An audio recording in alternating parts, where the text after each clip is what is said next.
Dobar dan, ja sam Dejan Hornjak iz PSG-a i pokazat ću vam jedan od načina kako se u Vojvodini kuva riblja čorba.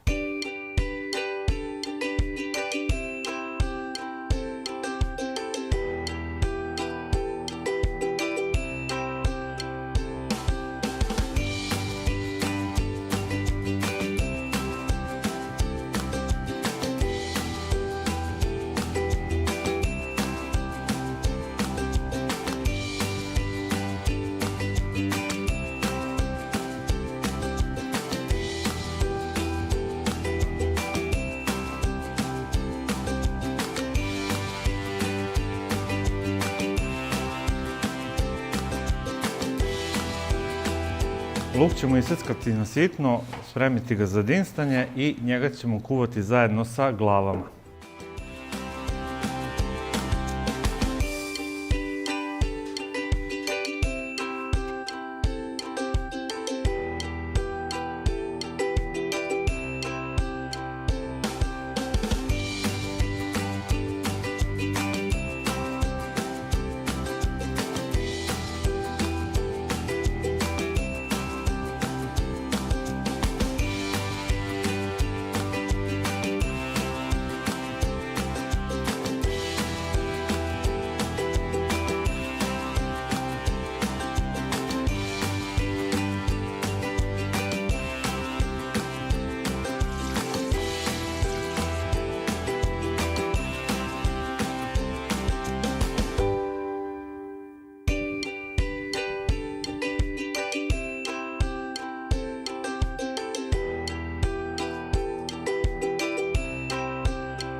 Hvala vam što ste gledali, a ovo je bio moj način kuvanja riblje čorbe.